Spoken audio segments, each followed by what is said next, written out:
So we're on 3 days again since I've last put out my video, and it's one of those for my complaining playlists. I have 4 different playlists, don't I? Some of you don't like me making videos on that particular album, but every now and again I do like to come out and express my feelings on certain things, and everybody's focused on this war.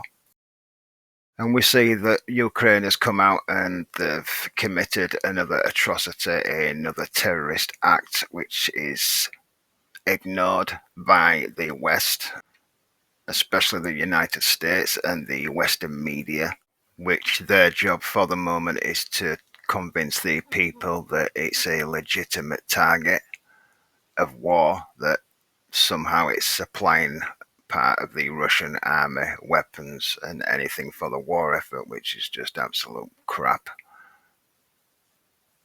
Very little, if anything, is going that direction. They can supply themselves across the entire front. They've got all the main roads and 80% of Ukraine's wealth. That's what they are sitting on. So that's the media's job, which doesn't take into account that they had a referendum, and I think it did come out at about 80% of the country wanted to stay with Russia, which they always seem to ignore whenever they're coming out with their propaganda. Another term that's used in the Western world media is Russian propaganda, when sadly it's our side that seems to be professionals at propaganda.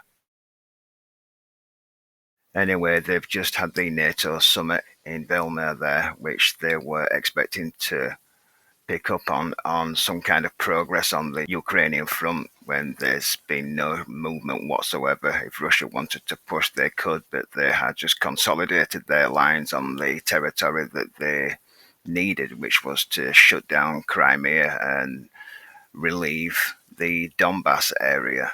At some point, they probably will push further, especially the West keeps supplying them with missiles with a longer reach, and they are in their rights to do so.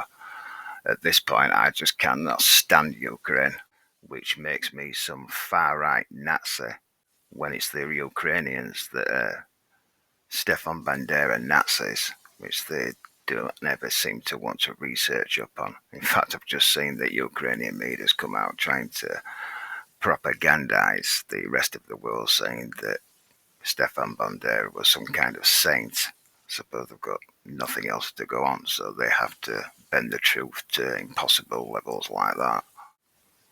I suppose most of the information I'm putting out in this video is being done via images on the screen. It is still a difficult topic for people to speak on, like myself. You know the reason why. Suppose you would have to put the 3 videos I put out in the last month together to get a full understanding of where I'm coming from on this topic. I'd just like to put my point across every now and again.